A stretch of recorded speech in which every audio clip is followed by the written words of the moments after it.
Olá, meu nome é Lucas Monteiro e vamos continuar aqui o estudo do Evangelho de João, capítulo 1, versículo 4, certo? E a nossa base vai ser a catena áurea, certo? E o próprio ensino da igreja e a interpretação textual do Evangelho, certo? Então vamos primeiro definir a frase, né? Nele havia vida. Nele quem? Eu ponho JHS, que é Jesus, ó. Em Jesus havia vida. O que é essa vida? Ainda não sabemos. E não vai ter muita interpretação filosófica, não. É o que o texto quer dizer. Revelação de Deus, sabe? Nele havia vida e em Jesus havia vida. Então a gente sabe que em Jesus havia vida. E a vida era a luz dos homens. Homens a gente sabe que somos nós, né? Os homens mesmos. A criatura, né? Nós, seres criados à imagem e semelhança de Deus. E também a vida era luz. Então a vida é igual à luz. Certo? Aqui, ó, ida e volta. Em Jesus havia vida e a vida era a luz dos homens. Então, logo, essa vida aqui que havia em Jesus é a luz dos homens, da humanidade. Mas a pergunta é, o que é essa luz? E aí agora, o que é essa luz que é vida, né? Agora a gente vai ter auxílio da catena áurea, certo? O que eu faço? Eu venho aqui, ó, essa catena áurea online. Eu traduzi aqui, né, o tradutor. E o que eu venho aqui? Eu aperto Ctrl F e eu vou pesquisar por luz. Porque eu quero saber o que é a luz. Então eu vou procurar o que os doutores da igreja estão falando sobre a luz. E aqui eu tenho que fazer na pesquisa para eu entender. Certo? Eu já dei uma lida anteriormente e tem algumas interpretações muito legais. Que vai dizer que, por exemplo, ó, aqui vai dizer. Esse aqui é muito, muito interessante. Quer ver? Eu vou pegar o auxílio aqui do leitor de voz para ficar mais fácil. Também pode ser distinguido desta maneira sem erro, aquilo que foi feito nele, e então acrescentar, foi vida, de modo que o significado pode ser este: todas as coisas que foram feitas por ele e nele são vida nele, e uma e a mesma coisa nele, uma vez que existiam causalmente, isto é, subsistem em si mesmo, antes de existirem realizadas em si mesmo. Mas se for perguntado de que maneira e por que causa todas as coisas que foram feitas pelo Verbo subsistem nele de maneira vital, uniforme e causal, tomemos exemplos da natureza das criaturas. Veja como as causas de tudo que está contido na esfera deste mundo sensível subsistem uniformemente juntas neste Sol, que é a maior das luzes do mundo, de que forma a multidão de ervas e frutos está contida em suas respectivas sementes, de que modo as regras, muitas de fato, se unem na arte do artífice e vivem na alma de quem as organiza, de que modo o número infinito de linhas subsiste como um só em um único ponto. E assim examinemos os vários exemplos naturais, dos quais, como se ajudados por uma teoria física, pudéssemos subir com os olhos da alma aos arcanos do Verbo, e na medida em que é permitido ao intelecto humano saber como todas as coisas que foram feitas pelo Verbo vivem e foram feitas nele.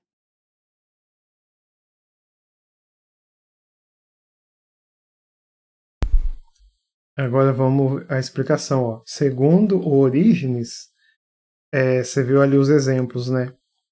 Vou até mostrar aqui de novo. Aqui, ó. Por exemplo, como todas as luzes saem do sol, como todas as ervas nascem da semente, como todos os traços, eles derivam de um ponto. Assim, a nossa vida vem de Deus. Por isso que fala assim, ó, aquilo que foi feito nele. Então, dizendo aqui, explicando, segundo Orígenes, em Cristo havia vida e a vida é a luz dos homens. Essa explicação quer dizer que a nossa vida, nós viemos de Cristo. Cristo é o autor de nossa vida e nós viemos de Deus. Então está dizendo aqui, ó, nele havia vida, que é a nossa vida, e essa vida é a luz dos homens, né? E aí, segundo a explicação do Orígenes, né, essa luz dos homens é o que nos dá a vida. Mas aqui, resumindo, essa vida é a vida que nós recebemos de Deus. Aí, ó, em Jesus havia vida. E essa vida é a vida que nos dá vida aos homens. Seria mais ou menos isso a explicação segundo Orígenes, né? Que a nossa existência vem de Deus e nós vivemos a partir dele e somos dele. Então, essa é a explicação segundo Orígenes. Então, vamos ver uma outra explicação, certo? Aqui, ó. Orígenes, agora Crisóstomo. É porque, ó, nada foi feito sem ele. Tem outras explicações aqui também, ó. Tem São Crisóstomo, tem Santo Agostinho, mais uma vez Orígenes. Aqui tem João, Tom 3. Teofilato. Aqui vamos ver o Teofilato, que é mais curto, só para vocês terem uma... É um texto diferente. Ele havia dito que nele estava a vida, para que não se acreditasse que a palavra estava separada dela. Agora ele manifesta que é a vida espiritual e a luz de todos os seres racionais. Para isso, ele acrescenta, e a vida era a luz dos homens. Como se dissesse, esta luz não é sensível, mas intelectual, e ilumina a própria alma. E por esta mesma vida os homens Colocar são o Santo iluminados. Agostinho também. Os animais não são iluminados, porque não têm alma racional que possa conhecer a sabedoria, mas o homem, porque é feito à imagem de Deus, tem uma alma racional, por meio da qual é capaz de sabedoria. Portanto, a vida, pela qual todas as coisas são feitas, é luz e vida, e não de qualquer dos animais, mas dos homens.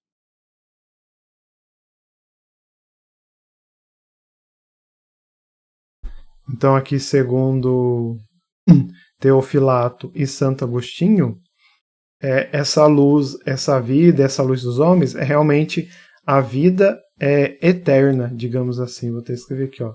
A vida eterna. Como ele disse ali, os animais, eles têm uma vida, só que é uma vida que termina, certo? Não tem uma vida eterna. O homem não. O homem tem um sopro de eterno que é semelhante a Deus, que é o que diz ali em alguns filósofos como a alma, certo? Só que a alma é eterna. Os animais, eles têm uma vida, só que é uma vida que é passageira, porque o nome animal vem de animado, que eles têm ali um sopro de vida, certo? Só que eles não são imagens semelhantes de Deus, não têm uma alma eterna, eles não têm decisão, não fazem sacrifício, sabe? Etc, etc. Então, resumindo esse texto de João, né, o que nos parece esse texto que fala em Jesus havia vida e a vida era a luz dos homens, dizendo que essa vida, que é uma, digamos, vamos colocar aqui, a vida eterna, ou a alma eterna, certo? A alma eterna, ou a alma, como diz ali, a alma racional, que é na filosofia, que os animais não têm. Só que é uma alma assim que quando morre ela continua vivendo para Deus, né? Então aqui já entra mais um assunto mais filosófico. Mas resumindo esse texto, que dá para a gente entender ele pelos doutores da igreja, é que em Jesus havia vida e Deus, dessa vida, ele nos criou e nos deu essa imagem e semelhança que nós somos. Imagem e semelhança. Né? Tanto que vai dizer lá no Gênesis que nós somos a imagem e semelhança, né? Deus nos fez o molde, né? O nosso molde, vou dar um exemplo aqui, é Jesus, certo? Aí Deus nos fez do pó da terra e aí ele soprou essa vida. Aí nós tornamos ser viventes, certo?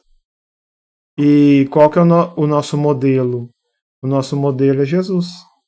Então, esse jeito que a gente sabe, de mãos, 5 dedos, nariz, boca, é o modelo que é a forma de Jesus, certo? E aí, quando ele se fez homem, ele atualizou, né? Não, ele veio da forma que ele é, entendeu? Ele recebeu o corpo de qual ele tem a forma. A gente não confundir, né? Que Deus ele é eterno e quando Jesus veio até nós, ele se fez homem. Ele continua sendo eterno. Só que quando Deus se fez homem, ele entrou no tempo, certo? Então, para a gente diferenciar, achando que Jesus só existiu no tempo. Não, Jesus é eterno, mas ele se fez homem no tempo. No tempo é a partir da existência. Quando Deus criou a humanidade, Deus criou o tempo. Vou até escrever aqui, ó. Deus criou o tempo. O tempo não existia, Deus criou. O início e fim das nossas vidas, Deus criou. Certo? Então, esse é a explicação do versículo 4. Segundo Orígenes, vou até pôr aqui. Orígenes, Santo Agostinho e o Teofilato, certo? Para não dizer que eu estou tirando coisas da minha cabeça, certo? Mas é dos doutores da igreja. Então, louvado seja o nosso Senhor Jesus Cristo, para sempre seja louvado.